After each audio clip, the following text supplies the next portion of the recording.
Buenas noches, ya estamos al aire. Hola, ¿qué tal? Buenas noches. Muchas gracias por acompañarnos en este webinar de precongreso. Agradecemos a Remebet que nos dio la oportunidad de hacer este evento para dar a conocer a uno de nuestros grandes ponentes, como es el doctor Rafael Collins Flores. El doctor Rafael Collins va a ser de nuestros ponentes invitados. Déjenme decirles, por favor, una reseña de su hoja de vida. Él es médico veterinario zootecnista por la Universidad Nacional Autónoma de México, graduado con mención honorífica. Tiene residencia de patología comparada por la UNAM y el Hospital General de México. Residencia en comparativa también de patología en el Colegio Veterinario de Medicina de la Universidad de Florida, Texas, y también de la Universidad de Texas. Maestría en ciencias por la UNAM y tuvo una rotación en universidades de Estados Unidos, graduado con mención honorífica también. Residencia en inmunohistoquímica, diagnósticos por el American Diagnóstico Laboratories Asociación de Purdue, la Universidad de Purdue. Además, es miembro del American College Veterinaria de Patología. El doctor es uno de los grandes conferencistas que nos van a hacer el favor de acompañarnos, van a estar con nosotros. Él también va a desarrollar un taller dentro del marco del Congreso, y pues este preámbulo es para invitarlos al Congreso. Doctor, estamos con usted. Sí, muchas gracias, Saúl, muchas gracias al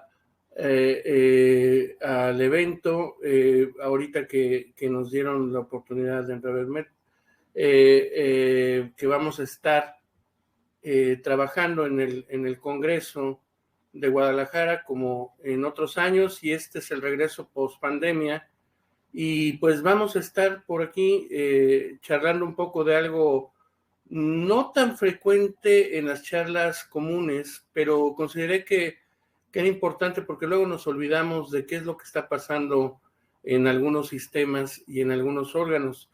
Y vamos a empezar acerca de esta charla en el ojo, y le agradecemos mucho al doctor Saúl Camarena por su presentación, y vamos a iniciar sin más ni más en este sentido, y vamos rápido a ver esto.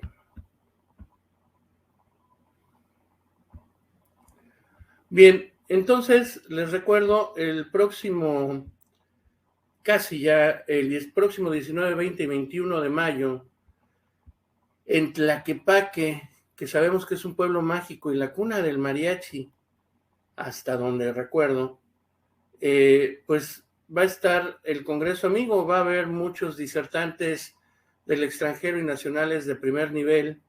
También vamos a tener 3 talleres, uno de parasitología aplicada al consultorio, otro de animales no convencionales, y uno de citología aplicada al consultorio, donde vamos a tener una nueva experiencia con el manejo digital del taller, algo que pues nosotros hacemos desde hace algún tiempo, pero esta vez lo vamos a hacer con casos para que ustedes vean que todas las cosas inteligentes, incluyendo los teléfonos celulares, nos pueden servir para hacer diagnóstico, y cómo los podemos usar, por ejemplo, a distancia en revisión de casos. Por ejemplo, con el doctor Saúl, así revisamos casos.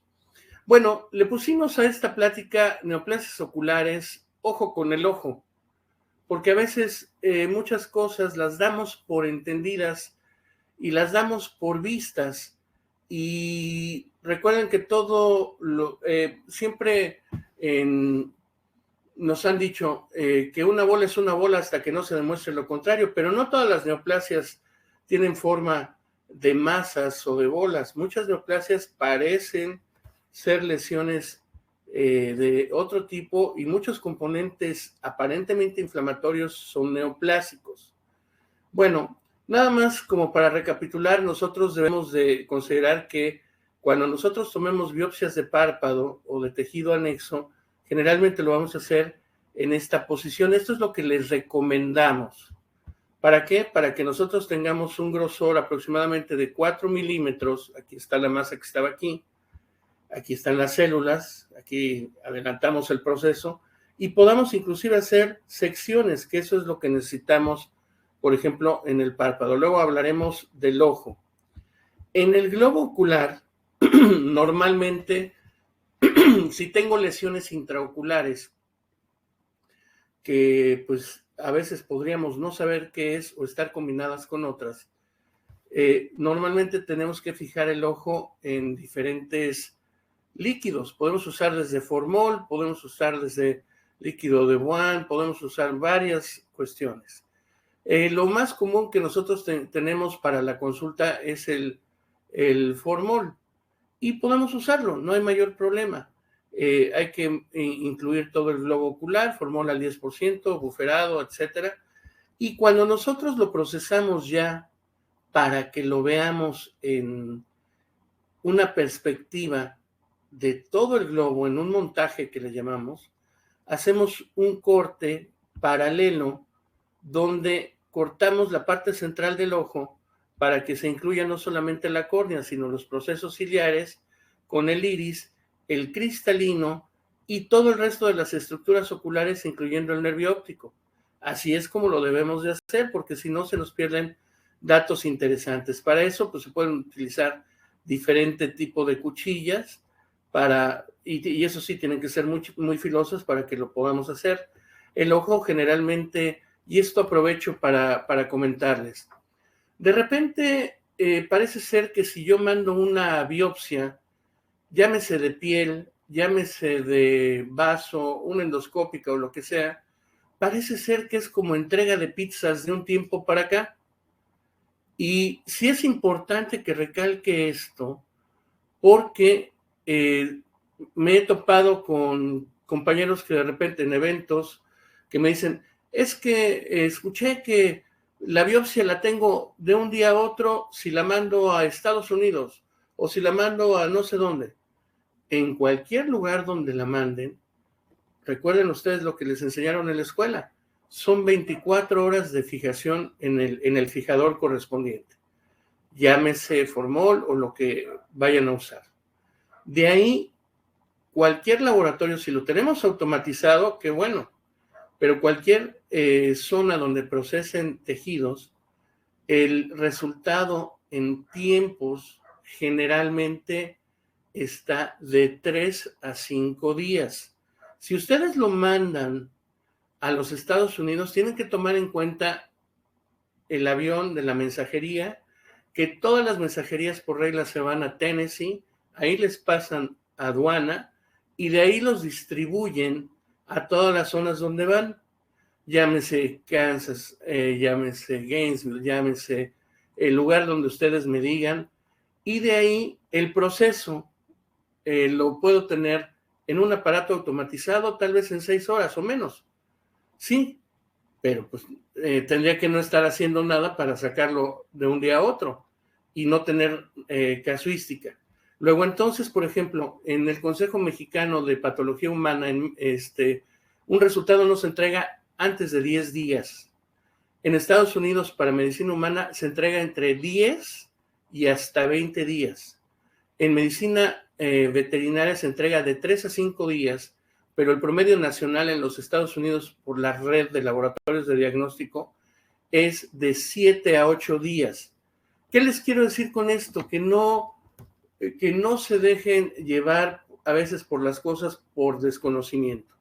Una vez que hacemos este tipo de cortes, vamos a tener desde la córnea, los procesos ciliares, los lentes o el cristalino, y de ahí todas las estructuras del ojo que podríamos revisar o podrían ser susceptibles de actividad neoplásica. Pero esto es importante. Antes hacíamos el ojo como en el siglo pasado. Hoy en día tenemos que saber que los ojos los vamos a revisar generalmente en el área de patología diagnóstica por inmunohistoquímica. ¿Qué es esto de inmunohistoquímica? Es algo muy simple. Tengo mi antígeno, que puede ser cualquier estructura de alguna célula, se le pone un anticuerpo que va dirigido contra lo que yo estoy buscando. Luego, este se llama anticuerpo primario, luego otro anticuerpo que se llama secundario, que va dirigido contra el... Y si la red complejo que se llama avirina o avirina peroxidasa o lo que sea, eso es lo de menos. Lo que quiero que sepan es que es como un sándwichito para amplificar la reacción, y esto nos da una sensibilidad y una especificidad del 99.99% en lo que estamos viendo.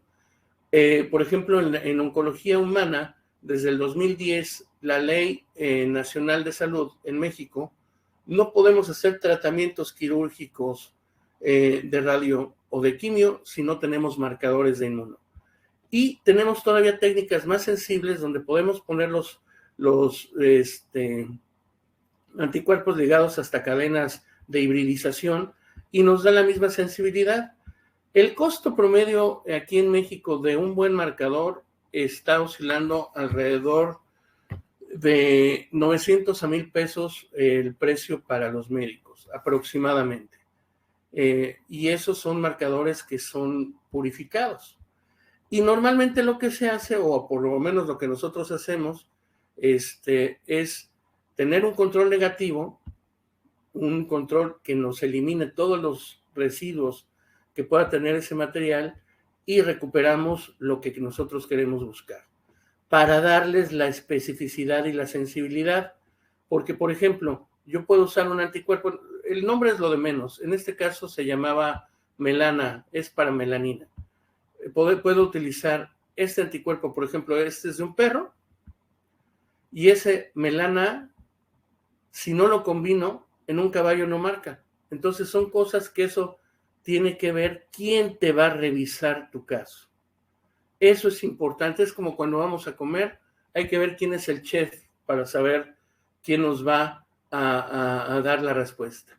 Y hablando ya del proceso, desde la córnea hasta el nervio óptico, pasando por la zona del iris, procesos ciliares, el cristalino, coroides, retina y nervio óptico, todos tienen algún tipo de reacción de inmunohistoquímica por los componentes que hay, que pueden ser desde queratinas, que pueden ser desde cierto tipo de melaninas, combinación de ellas. Por ejemplo, aquí hay de músculo liso y de músculo estriado, por la dilatación o contracción pupilar, y hasta proteínas en sistema nervioso en el nervio óptico.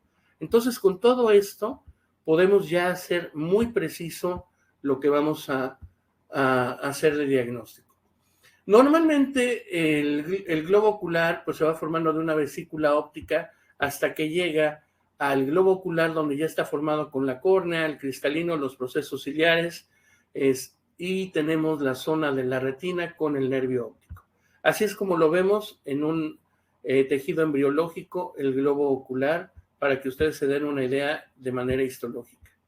Y bueno, los esquemas tradicionales nos dicen, tengo la cámara anterior donde está la córnea, tengo la zona iridocorneal, el ángulo iridocorneal, tengo la zona pupilar, los procesos ciliares que van a estar justo en el cristalino, y de ahí hacia atrás voy a tener desde la esclera, la coroides y la retina con el nervio óptico.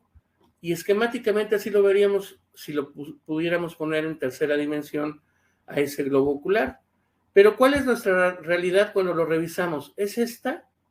No. Cuando lo revisamos a la hora del diagnóstico, es esta nuestra zona, que a veces, si no lo tenemos en esta perspectiva, hay gente que se va a perder en el diagnóstico. Entonces, si yo tengo este globo ocular, tengo que ir desde la córnea, con sus diferentes capas, la córnea con la zona del ángulo iridocorneal, donde se van a drenar los fluidos, los procesos ciliares, con el cristalino, lo tratamos de montar más o menos así, y al final tenemos la retina, donde está el humor vítreo, y de ahí, de las capas más internas hasta la parte de la coroides, donde está el pigmento melánico.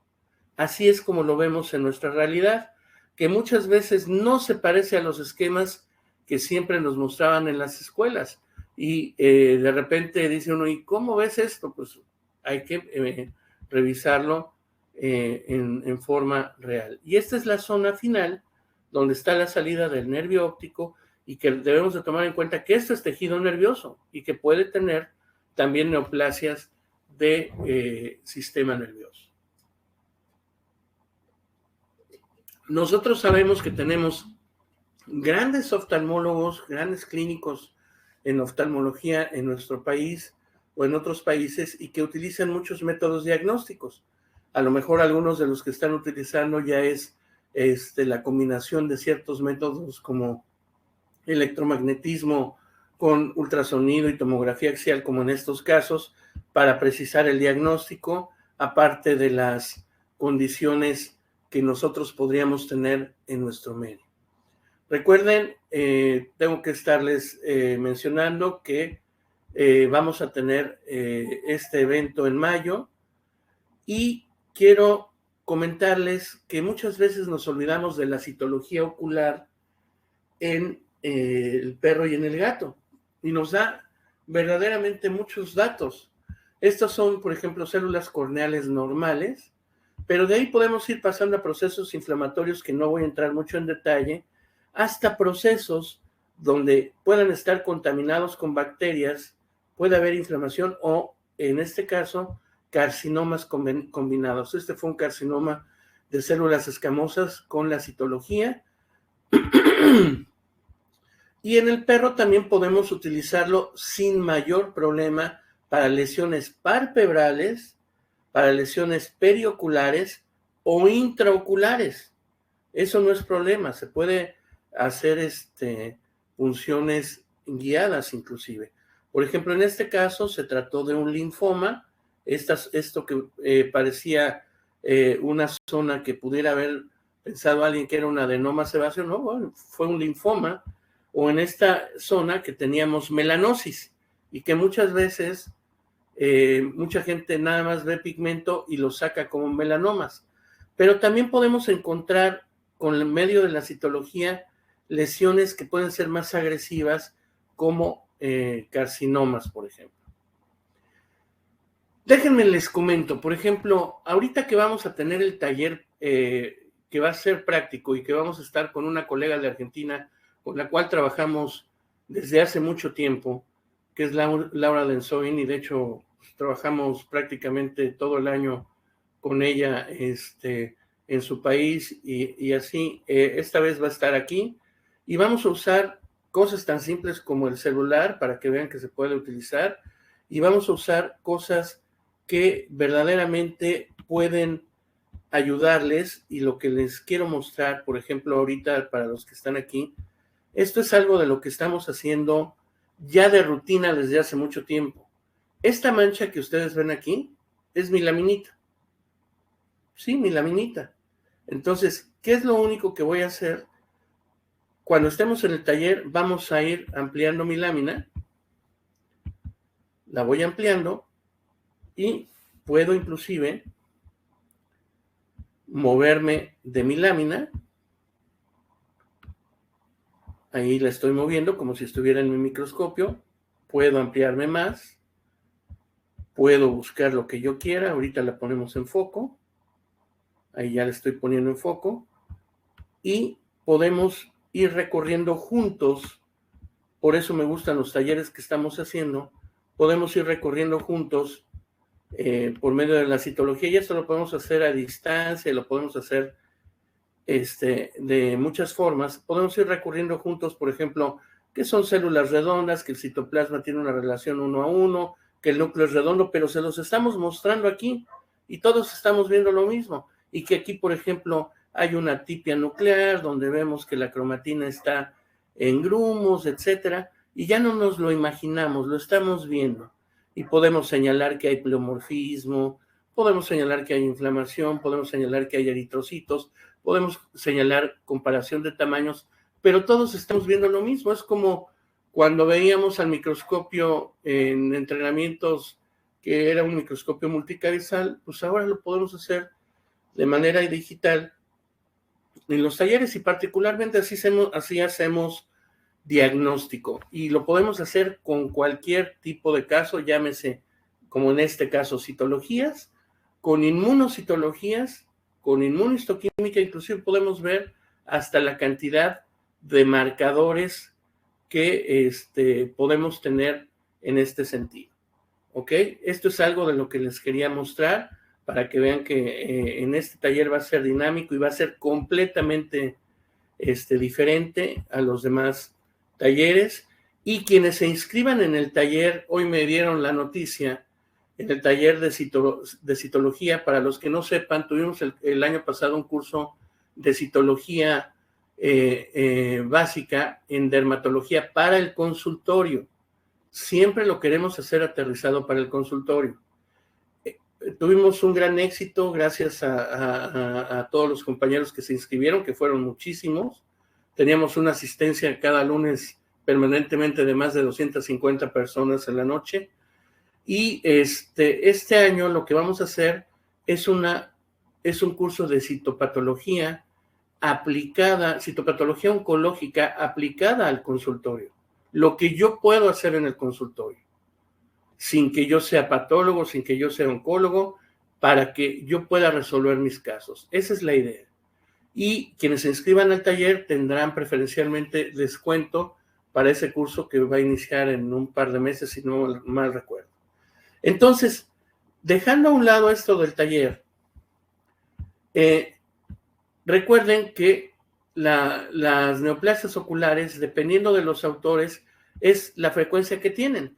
Y hay muchos trabajos en diferentes lugares sobre oncología, sobre neoplasias, inclusive sobre una de las que tenemos más comúnmente, que inclusive me tocó trabajar en el trabajo de maestría, del tumor venéreo transmisible.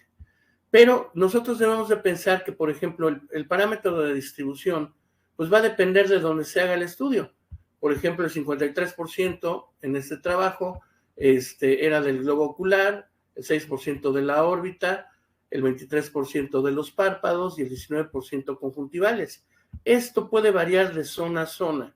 Los únicos datos que tenemos realmente certificados y publicados es por una base de datos que sabemos que aparentemente el 87% de los 0.87% de los perros y 0.34% de los gatos tienen frecuencias de neoplasias oculares. Esto parece muy poco, pero parece muy poco porque no se remiten.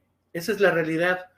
Y solamente un lugar tiene el registro, que es el registro de patología comparativa ocular de medicina humana y medicina veterinaria, que está en Wisconsin. Por sus siglas en inglés es COPLO. Y este es el lugar, digamos, de referencia que tiene datos pues más o menos fidedignos. Y aquí los tenemos tanto en perros como en gatos, sus patrones de distribución, y nosotros vemos que, por ejemplo, en cualquiera de los dos, el globo ocular es el que más tiene. Sin embargo, en los perros es más los párpados que en los gatos, y la conjuntiva y la órbita más o menos van de la mano. ¿Qué podemos encontrarnos en neoplasias a nivel conjuntival? Todo. ¿Por qué? Porque podemos tener vainas nerviosas, que las tenemos ahí, podemos tener desde mastocitomas, carcinomas de células escamosas, hasta hemangiosarcomas. Por ejemplo, en grupos, las neoplasias de párpado, tercer párpado conjuntiva, vamos a ver normalmente formaciones nodulares o multinodulares, que el color puede ir desde blanco amarillento, blanco grisáceo, hasta rojo o negro. Generalmente la gran mayoría son adenomas sebáceos o melanomas, pero sabemos que por frecuencia hay ciertas razas donde es más frecuente que los encontremos. Pero ¿esto es la realidad? No necesariamente. Estas son las razas que hemos remitido a un centro de diagnóstico. Y muchos ojos ni siquiera se remiten las masas. Para que ustedes se den una idea, solo el 3% de casos de neoplasias parpebrales se remiten para diagnóstico. ¿Y qué eran? ¿Eran adenomas? ¿Eran papilomas? ¿Eran carcinomas? ¿Eran hemangiosarcomas? ¿Eran melanocitomas? ¿Eran melanomas? ¿Quién sabe? Entonces, pues lo dejamos a la buena de Dios a ver qué pasa. Y sabemos que se presenta más en adultos viejos. En el caso de las neoplasias está en los márgenes palpebrales. Es más raro que lo veamos en los gatos. Y la número 1 son las glándulas sebáceas. Pero eso no quiere decir que no haya otras cosas. Y muchas veces cuando son neoplasias benignas, con la resección es más que suficiente. Aquí tenemos un panel de algunas neoplasias que podemos encontrar en los márgenes palpebrales, algunas aparentemente muy espectaculares, pero conforme vamos avanzando en esto, menos nos das ganas de decir esto puede ser esto, lo otro. No, hay que estudiar cada una de ellas porque podemos encontrarnos hasta casos diferentes. Recién en la clase de citología del posgrado que estoy dando con la doctora Sorina ahí en Argentina, les comentaba que tuve un caso de tiroides, un carcinoma de tiroides, que estaba medio raro y tenía en el tiroides también un carcinoma, un adenocarcinoma intestinal. A eso le llamamos tumores de colisión, o sea, chocan dos tumores diferentes en un sitio dado, o hasta 3. Imagínense, podemos tenerlos en el mismo sitio. Entonces, ¿qué podemos esperar en los párpados? Pues lo mismo. Si nosotros hacemos un cepillado o hacemos un raspado, podemos encontrar desde células poligonales a poliédricas con el citoplasma vacuolado, e inclusive podemos encontrar hasta algo de escamas en los adenomas.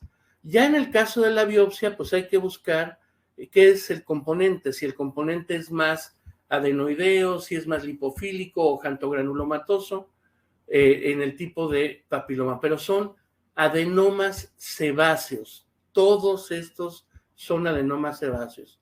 Podemos tenerlos como hiperplasias linforreticulares. Ahora, un adenoma sebáceo puede tener diferentes composiciones por inmunohistoquímica. Para datos del diagnóstico no es relevante en estos casos la inmuno, sino es relevante para casos de comportamiento de desdiferenciación o malignización, ¿ok? Normalmente son positivos a citoqueratina, normalmente son positivos a avimentina, pero el problema es cuando son positivos a una cosa que se llama adipofilina. Observen ustedes este montaje o este bloque donde tenemos al globo ocular completamente desplazado con una gran masa multinodular blanco-rojiza. Este mismo lo tenemos en esta zona y correspondía a un carcinoma o un adenocarcinoma de Meibonio, o dicho de otra manera, un carcinoma sebáceo. Vean la citología. Hay pleomorfismo, hay diferentes formas de las células, diferentes tamaños de las células, inclusive muchas tienden a ser más fusiformes, otras más redondas, y eso pues nos está diciendo que no son buenas noticias. Y lo podemos ver desde panorámico hasta con mayor aumento, y vean cómo son células pleomórficas. En este tipo de casos, a veces tenemos problemas cuando son adenomas sebáceos con múltiples capas y no hay esta interfaz. Entonces, sí tenemos que recurrir a la inmunohistoquímica, pero aquí es otra vez, ¿quién va a revisar la inmunohistoquímica? Porque hoy en día los biomarcadores o los marcadores tenemos bibliotecas completas, o como los antiguos directorios telefónicos, aquellos libros gordos, pesados, con catálogos y catálogos y catálogos de marcadores. El problema es qué marcador vamos a usar. ¿Por qué? Porque si no vamos a hacerle gastar dinero del bueno al malo al propietario. Si yo voy a marcar, por ejemplo, para queratina, pues todas las células epiteliales marcan contra queratina.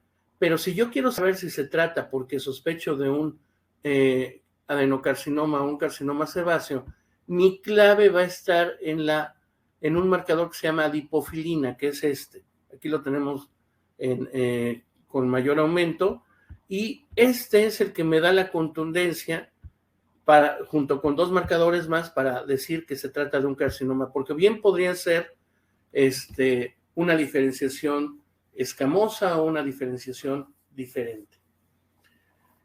Cambiando de neoplasia, pasamos al carcinoma típico de células escamosas que puede estar en la conjuntiva o en la córnea. ¿Qué es lo que pasa? Como en la geroderma pigmentosa del humano, si nosotros nos exponemos a las UVs, ¿qué es lo que va a pasar? Sabemos que va a haber menores proteínas de restricción en los sitios de revisión del DNA en el ciclo celular. Y vean lo que empieza a pasar. Esta es una córnea con exposición a UVs y aquí empieza a haber displasias. Esta es la primera imagen de que tenemos un carcinoma in situ. Y ya de ahí, pues se va a ir desarrollando. En los gatos se ha visto que puede haber una relación con herpes virus y podrían ser, como les digo, nodulares. En algunos casos podrían concurrir con enfermedades como lupus eritematoso y tener carcinoma en las zonas de apoptosis basal. Entonces hay que tener mucho cuidado. O algunos de ellos pueden estar ricamente vascularizados y protruirse. ¿Ok? Eso es lo que vemos en los ojos. ¿Qué vemos en la citología? Células que van a ser pleomórficas, vean estas en formas alargadas, otras más redondas, pérdida de la relación núcleo-citoplasma, pero vean sobre todo el tamaño. Si un neutrófilo mide de 10 a 12 micrones, imagínense esta célula, qué gigante está comparativamente a esta. Podemos ver otras más inocentes, donde habría que pensar si se trata o no de un carcinoma o a lo mejor de un melanoma, y no todo lo que pinta es melanoma. Aquí tengo pigmento melánico, pero esto era un carcinoma pleomórfico, ¿ok?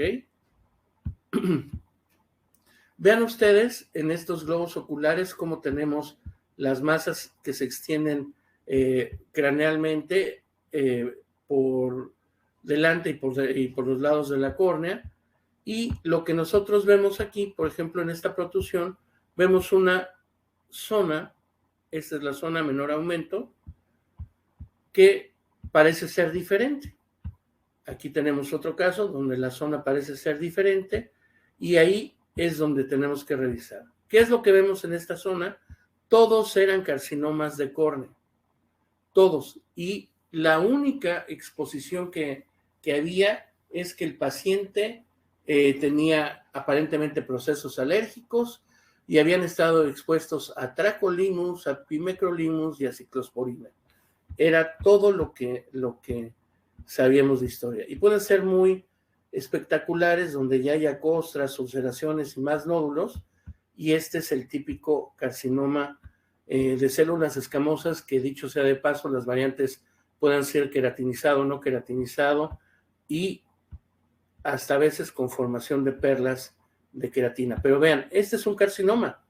Aquí está, esto que estoy señalando en esta zona, es donde está el carcinoma. Esto que está aquí es el carcinoma.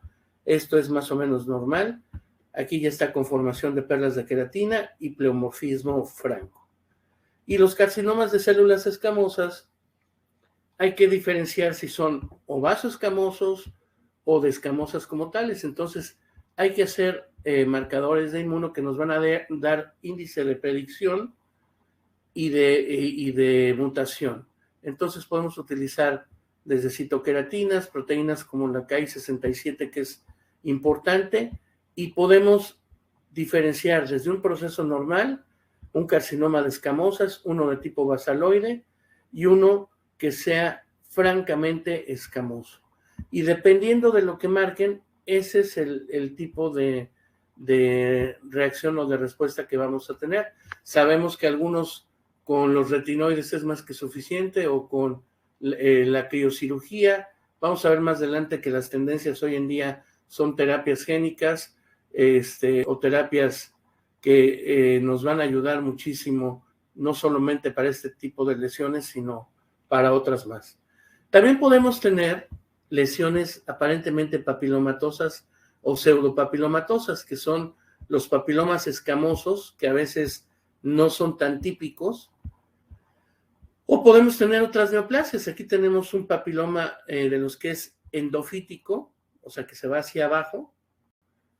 Podemos tener este exofítico, y de ahí podemos tener, por ejemplo, casos como este. Todo esto se trató de un mastocitoma. Aquí están los gránulos metacromáticos con la citología.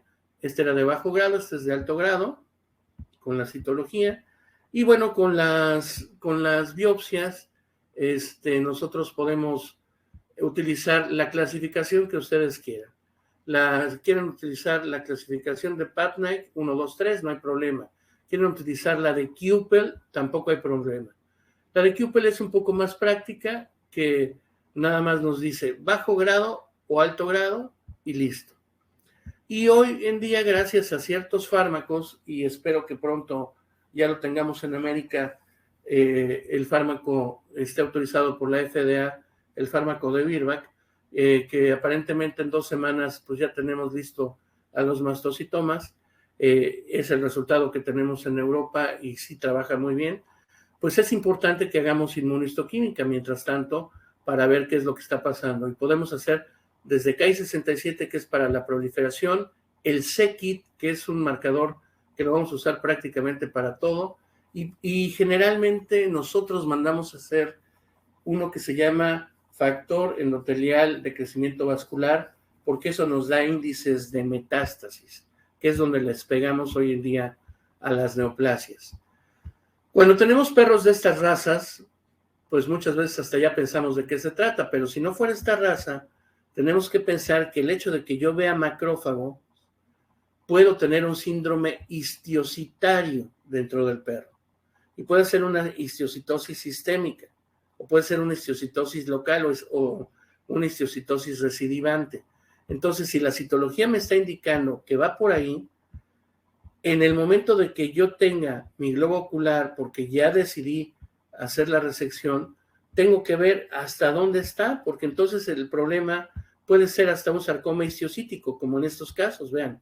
Lo traté de alinear para que lo vieran más o menos cómo está, y toda esta masa que está aquí es todo esto que tenemos en esta zona, y en este caso se trató de un sarcoma histiocítico, un sarcoma que estaba no solamente en el ojo, lo vimos en el ojo, pero estaba en el vaso, estaba en la piel y estaba como que esperando a que pasara sin diagnóstico, pero puede estar hasta intrapulmonar en algunos casos.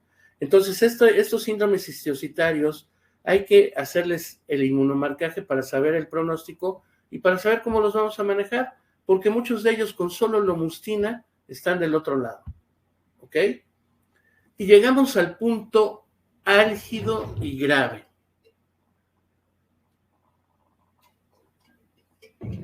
Las neoplasias derivadas de los melanocitos. Obviamente por el nombre, el decir melanocitoma ya significa que es benigno. Estos casos los conocemos, pero no porque vea que están así, ya digo que son melanocitomas. Hay que revisarlos. Entonces, estos pueden ser ulcerados, pueden ser grisáceos, pueden ser multinodulares, pueden ser en placa, pueden ser invertidos. Y aquí hay algo importante. Muchas veces los melanocitomas de entrada son benignos. Entonces, lo que pasa es que, por ejemplo, en nuestros casos, en nuestra casuística nos llegan muchos casos de segunda o tercera revisión que los han dado como melanomas porque los ven así y ya es melanoma. No, hay que verle los núcleos, hay que ver cómo está comportándose porque puede estar atascado de melanina y ser benigno. Eso es lo importante. Entonces, ¿cómo discriminamos que pueda ser un melanoma de un melanocitoma? El núcleo, ¿ok? Y ya que sabemos eso, hay que usar un score de Clark que se adaptó de medicina humana a medicina veterinaria, modificado, que se usó en piel, bueno, que se usa en piel, pero que hoy lo usamos modificado inclusive para los ojos. Y sabemos que el melanoma de la conjuntiva, por ejemplo, de la casuística que se remite, pues el 3.5% es de perros y el 1% es en gatos. De entrada es más bajo, pero estos no son números reales. Si nos pusiéramos, por ejemplo, cuando Saúl me pidió la charla, le dije, bueno, vamos a hablar de esto. Y me puse a revisar en la casuística solamente de este año, y en este año llevamos como para la época del año, poquito más de 1500 biopsias, poquito más, de biopsias generales, no de inmuno ni nada, porque si juntamos todo, pues es más. Y de las neoplasias que nosotros tenemos aquí registradas, ya estamos en el 2%, solo en este año. Que si nos vamos a años para atrás, que eso es lo que vamos a hacer, vamos a reportar seguramente una casuística diferente. Y en nuestros sitios de trabajo, llámese Ciudad de México, o si trabajamos en lugares como el trópico, donde las UVs son muy importantes, seguramente vamos a tener más frecuencia y no lo sabemos. No tenemos datos mexicanos publicados acerca de esto. Sabemos que en un rango de edad, datos, como siempre, la leucemia va a ser un factor importante y va a ser que sean netamente recidivantes. Las razas puede ser cualquiera, desde un cobrador dorado hasta unos de raza única o los que sean. Y las variables puede ser cualquiera de estos. No todos tienen que ser negros. De hecho, hay muchos amelánicos. Y es ahí donde viene el problema. Podemos tener casos donde haya distorsión pupilar, donde tengamos midriasis, miosis, hasta uveitis o hasta quistes pigmentados en el iris. Puede haber glaucoma, puede haber conjuntivitis. Lo importante es ver dónde está la lesión y discriminar si es un papiloma, perdón, si es un melanocitoma, como en este caso, miren, aquí está pigmentado. Con esto yo no puedo decir es melanocitoma o es melanoma. Da la apariencia que hay pleomorfismo porque se ve más grande una que otra. Y como la Plaza Sésamo, este es grande, más grande, pero hasta ahí. Pero ya cuando vemos los núcleos y la despigmentamos, pues vemos que los núcleos, a pesar de que son de cara cerrada, van homogéneos. Este se trató de un melanocitoma, era de este caso. Pero compárenlo con este, núcleos homogéneos, pero vean este. Entonces, y aparte tienen peripolesis, o sea, fagocitosis diferente. Entonces, lo importante es discriminar si es un melanocitoma, porque puede tener pigmento, pero todos los núcleos están muy bien, o puede ser un melanoma. Eso es lo importante, ¿ok? Independientemente de dónde esté. Este es un score modificado de Clark, y esto nos va a decir factores pronósticos, y eso en la piel es indispensable. Estos son de los de diseminación radial o superficial, que pueden estar en nidos, o sea, va del score 0 hasta el 4, y van a estar desde unas cuantas celulitas, o por ejemplo celulitas que están con halo perinuclear, que se llaman palletoides, que pueden tener pigmento o no, o puede ser nada más basaloide, o puede estar en nidos aislados, o puede ser la diseminación coalescente superficial. Y estos son los de diseminación vertical. Lo que nos importa, mientras se vaya hacia los lados, tenemos muy buen chance, sea como sea.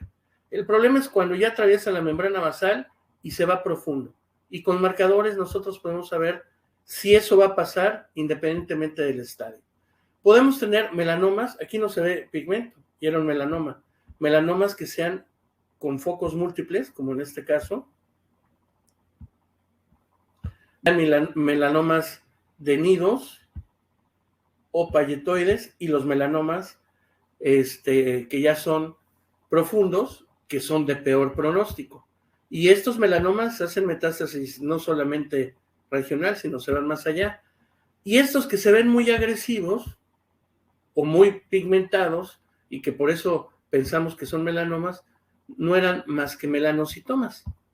Eran pequeñas masas, y aunque se ven células fusiformes, no era algo agresivo. Aquí tenemos otro,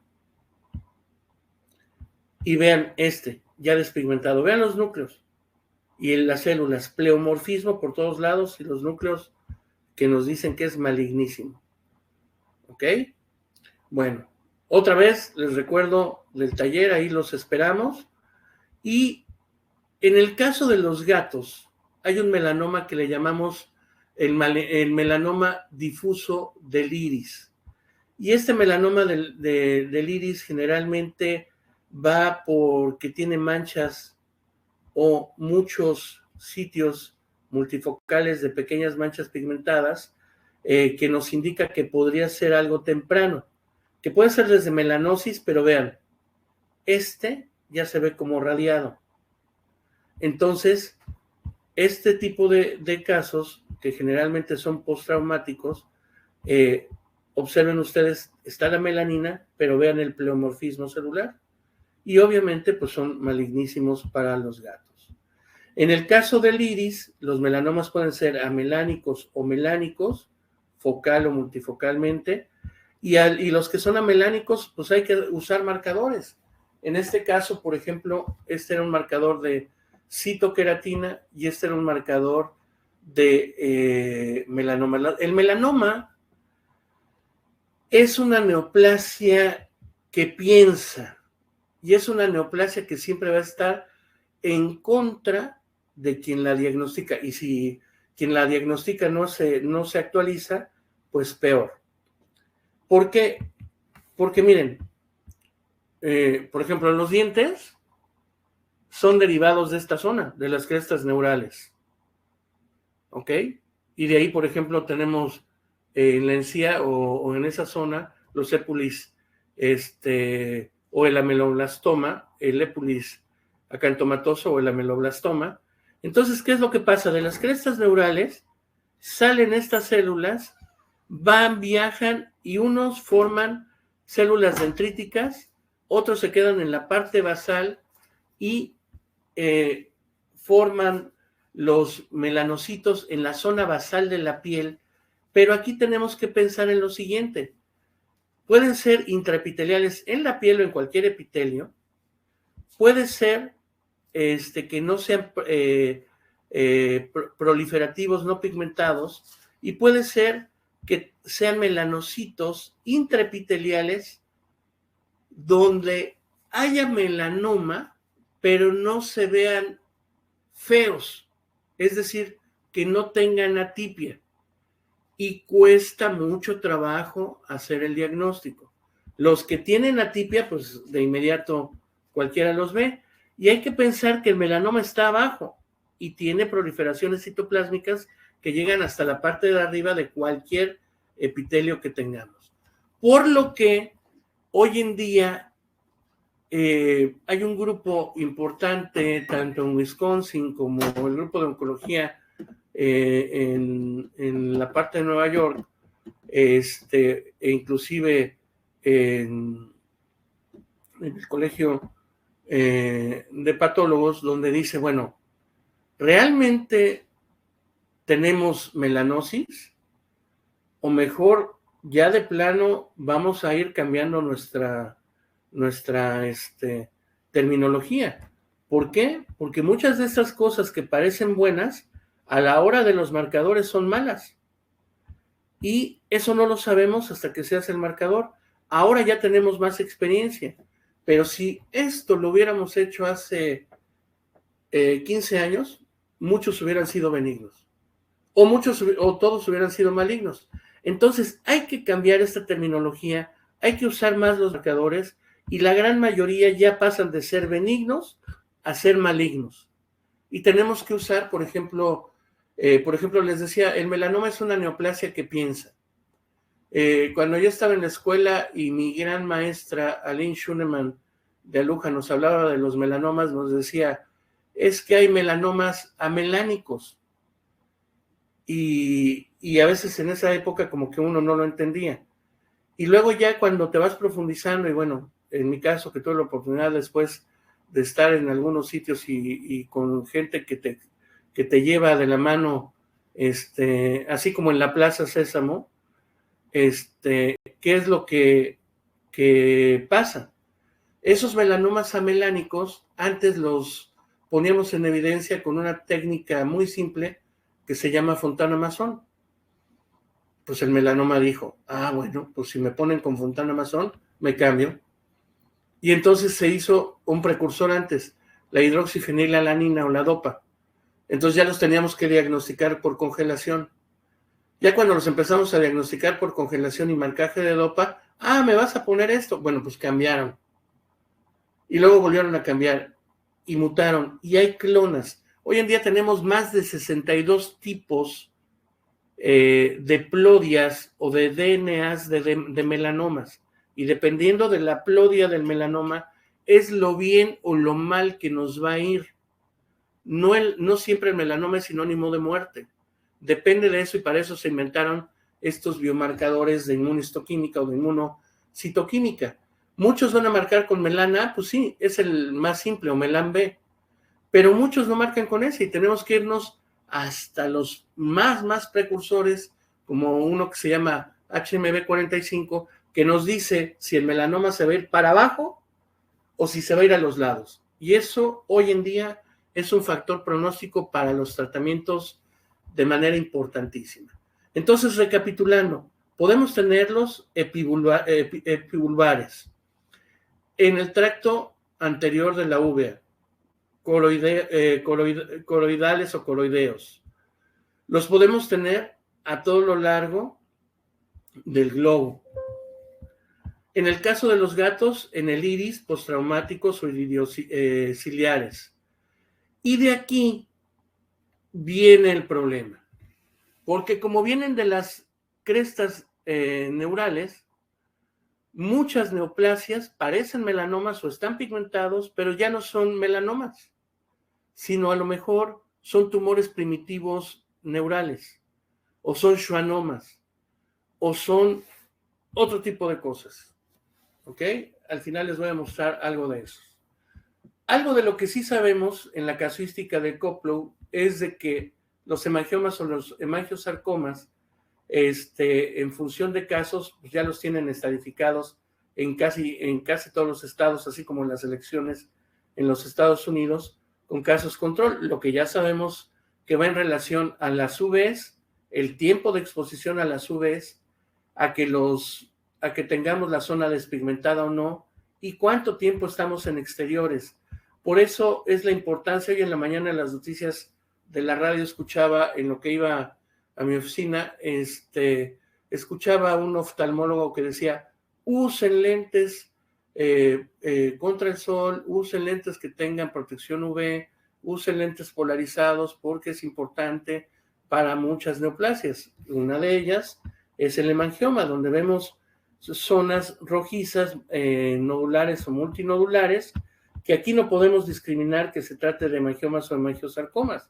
Pueden ser chiquitos o grandes, y podemos tenerlos inclusive muy pequeñitos, pero eso no significa que no sean malos. Aquí, por ejemplo, tenemos hemangiomas capilares. Aquí en el montaje está en esta zona, era un hemangioma cavernoso en esta zona. Y cuando son hemangiosarcomas, se ven prácticamente idénticos. ¿Ok? A lo mejor pueden tener hasta una apariencia carnosa y se pueden confundir o dar la apariencia de que pudieran ser de carcinomas. No se guíen por eso. Miren, aquí, inclusive con la opacidad corneal, son hemangiosarcomas. Con la cirugía vemos células fusiformes, pero también lo podemos ver poliédrico a fusiforme, porque hay hemangiosarcomas fusocelulares o epitelioides. Y en la histología, bueno, pues se ven los vasos sanguíneos bien formados y podemos utilizar en inmunistoquímica, por ejemplo, aparte de marcadores de mutación, el ULEX europeo, podemos utilizar factor de crecimiento derivado de plaquetas o factor endotelial vascular, y con eso nos da un pronóstico y podemos manejarlos. Este caso, que fue malignísimo, imagínense, todo el globo ocular estaba tapado y se sacó primero como un adenocarcinoma, pero bueno, en el momento que se le empezaron a hacer marcadores, se vio que tenía adipofilina y resultó ser un carcinoma sebáceo que se fue de afuera hacia adentro y ocupó todo el globo ocular. Aquí tenemos este caso que se trató de un schwannoma a nivel episcleral y vean ustedes cómo tiene células fusiformes, cuerpos, inclusive esto de melanina, hay que tener cuidado, no todo lo que pigmenta, como les dije, o como en este caso, esto lo hubiera sacado mucha gente como melanoma. Aquí tenemos que ver si tiene cuerpos de Anthony A o de Anthony B y ver si tiene los núcleos ondulados, cosas más detalladas.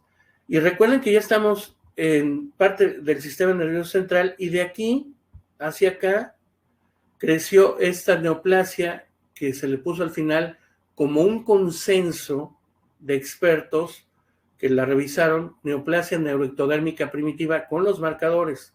Y al final se le puso méduloepitelioma, porque se hizo con el grupo comparativo de humanos y correspondía a las características. Entonces es una neoplasia de estas raras donde tiene cuerpos de Hirschhorn y estos cuerpos rosetoides que dan el diagnóstico de medulo, parecido al meduloblastoma, ¿ok? Que fue un méduloepitelioma. Y los sarcomas postraumáticos, cada vez que hay un traumatismo, existe la posibilidad por linfocinas y por citocinas de que haya sarcomas por los retrovirus. Y en los gatos o en los perros también puede haber linfomas. ¿Y dónde pueden estar? En cualquier lugar. Por ejemplo, en este caso, tenemos que pensar si es un linfoma, si es linfoma T o si es linfoma B. Para eso hacemos marcadores como CD3 o CD79, que en este caso fue lo que marcó, lo que se ve café. ¿Ok? Y con eso también establecer un pronóstico. Y aunque ustedes no lo crean, aquí adentro podemos encontrar osteosarcomas, como en este caso, y condrosarcomas, como en este caso. Ambas, en diferentes niveles, primarios. ¿Por qué? Pues porque tenemos células precursoras en esas zonas, ¿ok? Entonces, eso es algo de lo que podemos nosotros ver. Si lo vemos en gráficas, vean, pues el osteosarcoma es baja su frecuencia y las otras neoplasias también, pero no es difícil que los encontremos en la cámara posterior ocular. Otro de los casos, por ejemplo, que venía de las meninges, que cubrían el nervio óptico, era un meningioma, como en este caso. Recuerden que hay 5 tipos de meningioma. Vean aquí al nervio óptico cómo quedó atrapado. Bueno, y aquí sí, a veces a los técnicos, yo tengo unos técnicos súper excelentes, pero aún así a veces pasa estas cosas, ¿no? Porque es muy delicado esta zona. Y tenemos estos sarcomas postraumáticos que pueden estar desplazando el globo ocular y que pueden irse más atrás. Observen ustedes, en este caso, no solamente cómo era un sarcoma, sino que también tenía partes de carcinoma. Y parecía, con estas formaciones pseudorosetoides, que también se trataba de un astrocitoma. Se hizo el marcaje, salió negativo en citoqueratina, salió positivo en proteína ácido gliofibrilar y fue un astrocitoma. En este caso, aquí también lo que llegó e invadió al ojo de atrás hacia adelante fue una cosa que se llama astrocitoma maligno o glioblastoma multiforme. Entró por el nervio óptico. Por ahí llegó. Entonces, esto nos da un patrón de tipo mucinoso con estrías y el marcaje con la ácido gliofibrilar. Y en esta zona también podríamos tener lipomas, liposarcomas o un tipo de lipoma que se llama hibernoma, que es un lipoma como embrionario. Son adipoblastos los que hay ahí. Y puede, generalmente tiene un comportamiento benigno, pero puede también malignizarse sin mayor problema.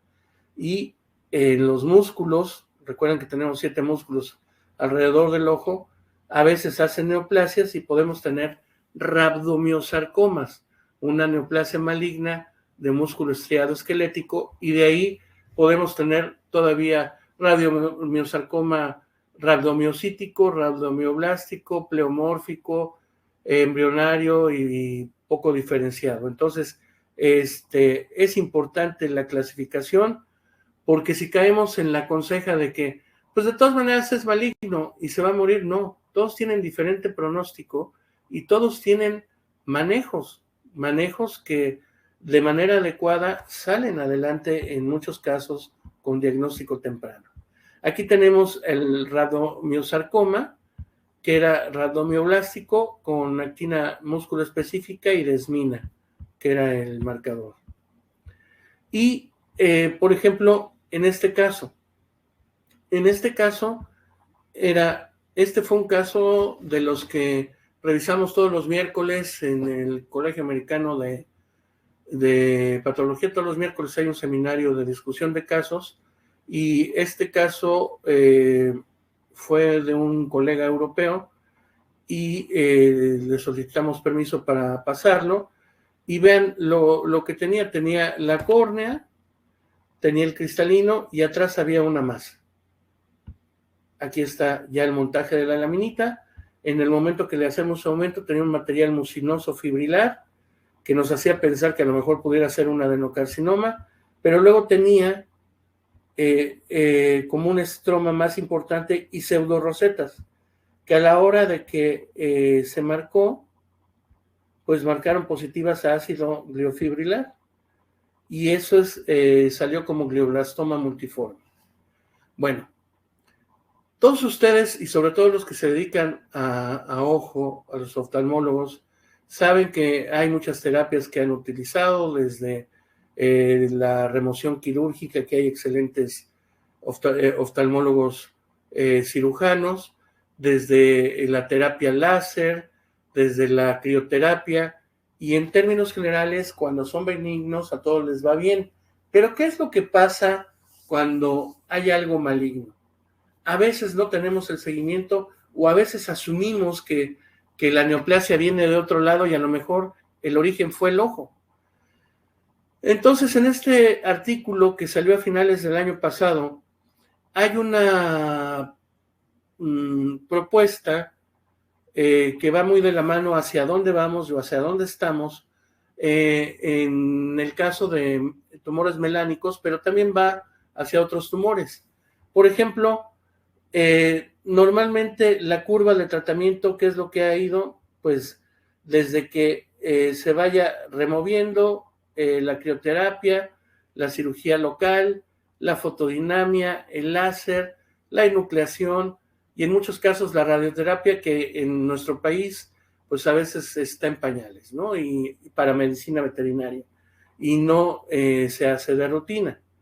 Pero lo que sí hemos visto, tanto en la piel como en otros sitios, que cada día, si nosotros usamos de acuerdo a la respuesta del biomarcador, combinaciones de productos, ya sea con terapia metronómica, o con electroquimio, o con inmunoterapia, por allá va el asunto.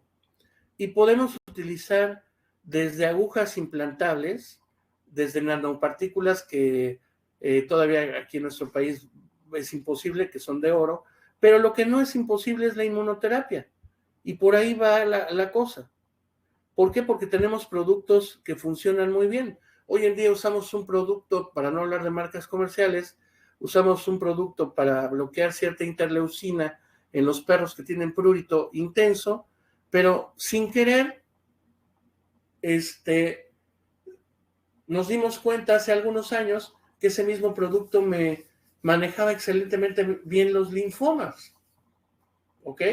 O, por ejemplo, hoy en día, que si mandamos a hacer ciertos biomarcadores, vemos si de repente con la respuesta a COX-1, 2 o Lipox podemos utilizar algún desinflamatorio no esteroidal para tratar los carcinomas de células transicionales o nasales, por ejemplo, dependiendo que salga. O los condrosarcomas o los osteosarcomas, que era amputar, radiar y sufrir, hoy en día, si por ejemplo les hacemos Survivina, ya sabemos si les podemos dar Doxo o no, y si van a ser sensibles o no. Esa es la ventaja de los marcadores hoy en día. Entonces, ¿qué es lo que pasa con la inmunoterapia? Pues nos prepara a las células presentadoras de antígeno para las células T, para que tengan un efecto de producción de citocinas, de linfotoxinas, y estas destruyan, ya sea por ciertas citocinas o por perforinas o por señales de otra índole o anticuerpos, a las células cancerígenas. En este caso puede ser para melanomas, tanto oculares como en la piel, y por ejemplo hay productos como el ipilimumab, que sabemos que activa a las células T para ciertos productos y nos potencializa y bloquea a ciertos receptores para que no proliferen melanoma. O el bemurefenib, que lo que va a hacer es, fíjense, aquí antes del tratamiento, 2 semanas después del tratamiento, en melanomas. Por eso es importante hacer los marcadores. Ki67 de mutación, marcadores de genética, marcadores enzimáticos o marcadores de angiogénesis. ¿Ok? Bueno, pues llegamos a la parte final. Como siempre, agradecimientos a nuestros colegas y amigos que nos han facilitado en algunas ocasiones sus casos para complementar las prácticas, desde gente que trabaja en el grupo fuerte de oftalmología en la Universidad de Wisconsin en Madison, y con el líder, el doctor Rick, que es pues una eminencia en Florida, Dennis Brooks, y de ahí en adelante con varios colegas, inclusive aquí en México, que nos han facilitado material para que podamos proporcionárselos a ustedes y extender el conocimiento, que es parte de nuestras funciones. Les recuerdo, tenemos el Congreso de Guadalajara a la vuelta de la esquina. Sean parte de la emoción, es el Congreso amigo. Yo he estado ahí antes y de verdad, no porque esté Saúl Camarena ahí, pero es un congreso que nos trata muy bien como anfitrión el doctor Saúl. Y Guadalajara, pues qué les puedo decir, es una ciudad bellísima. Y vamos a tener el taller, que los esperamos en el taller, y les recuerdo que el taller, quienes se inscriban al taller, que va a ser utilizando todas las técnicas digitales posibles, y vamos a ver casos de toda índole, inclusive con manejo oncológico. Quien se inscriba a este taller va a tener un descuento en el curso de citopatología diagnóstica oncológica para el consultorio que va a ser próximamente. Les agradezco. Muy bien, doctor, muchísimas gracias. Gracias. Gracias. Y están invitados cordialmente al Congreso, al 11º Congreso Veterinario de Guadalajara. Muchísimas gracias. Ya para terminar, doctor. Gracias. Pues adelante, Saúl. Yo ya con esto estoy terminando la plática. No sé si hay alguna pregunta. Saludos a las personas que lo estoy viendo por aquí. A Hugo, un abrazo, Hugo, que gane tu América, que venía de capa caída. Tiene participantes hasta de Sudamérica, doctor. Tiene muchos participantes. Pues mucho gusto. Por aquí los esperamos en México y en Guadalajara con los brazos abiertos. Yo vivo ahora muy cerca del mar, y aquí, pues donde vivo, pues hay un poco de calor, como 40 y tantos grados normalmente, pero bien. Espero que les haya gustado la plática. Carmen, pues muchos saludos. Yo también los extraño. Gracias. Y estamos en contacto, lo que se les ofrezca, con todo gusto. No sé si hay alguna pregunta o algún comentario, Saúl, antes. No, doctor, no tenemos comentarios. No tenemos preguntas. Le recordamos que también en este 11º Congreso Veterinario de Guadalajara vamos a dar la entrega de la presea El Lobo Dorado al doctor Pablo Martínez Labat. Es una presea que se entrega cada año en el Congreso para el mérito profesional. Y a esta ocasión le toca al doctor Pablo Martínez Labat. Va a ser otro de los atractivos. Va a haber un festejo, una fiesta muy bonita que se va a organizar en su nombre. Pablo Martínez tomó una trayectoria buena y muy buen amigo y muy divertido en todas sus pláticas y de manera personal, pues también. Les agradezco mucho que hayan estado aquí con nosotros. Le agradezco mucho al doctor Saúl Camarena, gracias, a Rebemet, y en contacto, y nos vemos en el Congreso, amigo. Gracias. Cuídense. Recordarles que tenemos una plática también aquí por este medio de Remevet, el día 11 de mayo, igual a la misma hora, con el doctor Iscual Maldonado. Sí. Se me cortó ¿me vuelves a repetir? Que recordar que tenemos una plática también por este medio de Remevet del doctor Iscual Maldonado, de mamíferos, de compañías no convencionales. Ok, entonces hay que estar ahí presentes con ellos, y también va a haber un taller en el Congreso. Así es que, adelante. ¿Alguna pregunta, algún comentario? No tengo ni una. ¿Lo quedó bien entendido o no sé? Muy bien, pues espero que sí la hayan entendido, y si no, de todas maneras estoy a sus órdenes. Es muy fácil localizarme, y si tienen algún problema de diagnóstico, con todo gusto, pues también estoy para asistirles.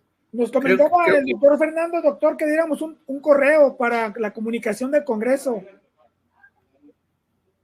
Se los voy a escribir para que lo tengan. Sí. ¿Ya se los vas a poner? Sí, se los voy a apuntar.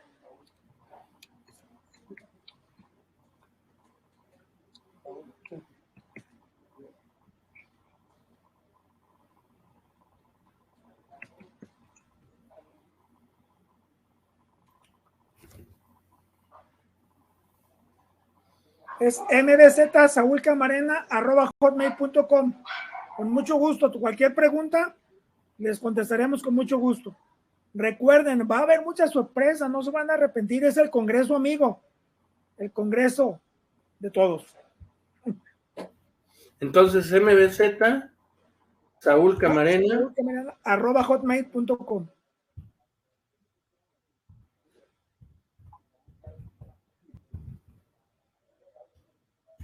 Bueno, y si necesitan algo conmigo, pues puede ser a este correo. Si necesitan alguna cosa, con todo gusto estoy a sus órdenes para lo que les pueda ayudar. Doctor, en el chat están poniendo una pregunta de dónde pueden conseguir la crioterapia, ¿con qué proveedor? Bueno, hay muchos proveedores. Si quieren que me manden un correo para que les mande la publicidad de ellos, ¿no? Claro que sí. De hecho, en la página del Congreso Veterinario de Guadalajara está toda la información es una empresa que se llama Criovida. Y son células madre. La aplicación de células madre que se está usando, pero con bastante éxito en las enfermedades oftalmológicas y también en enfermedades articulares. Está, pero funcionando bien. Pero si lo mandan el correo para que tengan los datos. Por favor, mándenos el correo, con mucho gusto les mandamos los datos. Perfecto, doctor. Pues esas son las únicas preguntas que hay. Igual el día domingo se hace retransmisión de la presentación del día de hoy y pues tendremos la siguiente el 11 de mayo. Bueno, pues muchas gracias y estamos en contacto. Buenas noches. Gracias a ustedes, buenas noches. Terminamos transmisión. Gracias, buenas noches.